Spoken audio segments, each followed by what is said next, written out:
अस्सलाम वालेकुम नाजरीन, मैं हूं मोहम्मद बिलाल। आप देख रहे हैं बिलाल कांजू ऑफिशियल यूट्यूब चैनल। नाजरीन, बहारिया कपास यानी अगेती कपास का भी आगाज़ हो जाना है अभी 2 हफ्तों के अंदर अंदर। तो इस हवाले से आपके साथ 3 बातें डिस्कस करनी थी जिनसे आपकी पैदावार में खातिर खा इजाफा मुमकिन है। पहली बात तो यह है कि अगर आपकी पक्के वाट की ज़मीनें हैं और 2-3 साल पहले ही आपने चीज़ल हल चलाया था तो अब एक दफ़ा दोबारा चीज़ल हल लाजमी चला लें। अगर आपने पिछले कोई 10 साल में कभी भी चीज़ल हल इस्तेमाल नहीं किया तो ये आपके पास सुनहरी मौका है। अगर आप कॉटन की अच्छी पैदावार लेना चाहते हैं तो अपनी ज़मीन के अंदर चीज़ल हल चला के इसकी हवादारी को यकीनी बनाएं।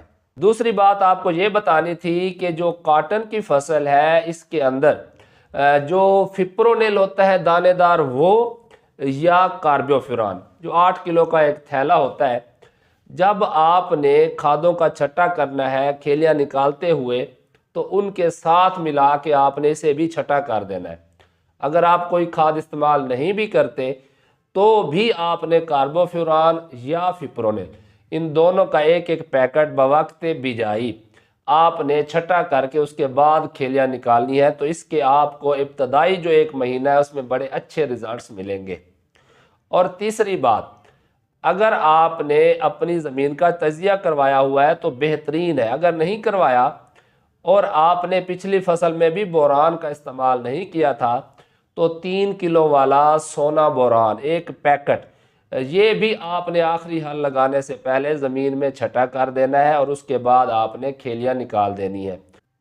चीज़ल हल का ये फ़ायदा होगा कि जो ज़मीन के अंदर सख्त तह होती है, जो कपास की जड़ को एक ख़ास हद से आगे नहीं जाने देती, जड़ मुड़ना शुरू होती है, पौधे पर दबाव आता है, फ्रूट शेडिंग स्टार्ट हो जाती है या फसल का कद ख़ास जगह पर जाके रुक जाता है, वो वाला अमल नहीं होगा। दूसरा फ़ायदा ये होगा कि जहाँ पर चीज़ल लग जाएगा ज़मीन के अंदर इरेशन बेहतर हो जाएगी।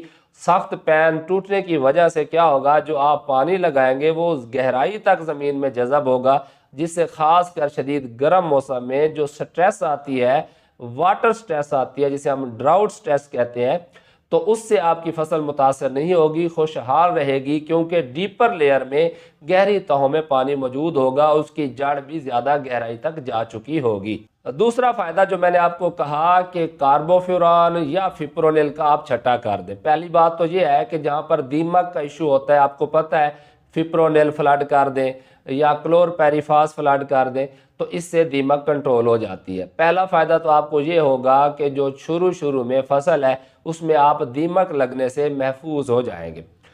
इनको पीजीआर भी कहा जाता है, प्लांट ग्रोथ रेगुलेटर का काम करते हैं। इनकी वजह से इब्तदा में जो सकिंग पेस्ट का हमला है वो निस्बतन कम हो जाता है। मसलन थ्रिप्स वगैरह का जो फसल के ऊपर, नन्हे नौज़ायदा पौधों के ऊपर सकिंग पेस्ट का हमला है उसमें काफ़ी हद तक कमी वाक़ई हो जाती है। और जो तीसरी चीज़ मैंने आपको बताई कि आपने बोरान का इस्तेमाल करना है। बोरान के इस्तेमाल से आपकी फसल में जितनी ज़रूरत होगी, क्योंकि वो ज़मीन के अंदर मौजूद होगा, जैसे जैसे इसकी जड़ डेवलप होगी तो पूरा सीज़न उसे बोरान की डेफिशिएंसी का सामना नहीं करना पड़ेगा। और आपको पता है बोरान का फूल आवरी में फिर फूल से टींडा बनना और जानदार टींडा बनना, उसके अंदर अच्छा बीज बनना, इसमें बोरान का बड़ा अहम किरदार है। इसीलिए अगर आप बिजाई के वक्त ही बोरान डाल देते हैं तो आपका जो फसल के अंदर केरा होता है, जो फूल गुड्डी का केरा होता है, उसमें बहुत हद तक कमी आ जाएगी, क्योंकि अकेला बोरान की कमी की वजह से ही नहीं होता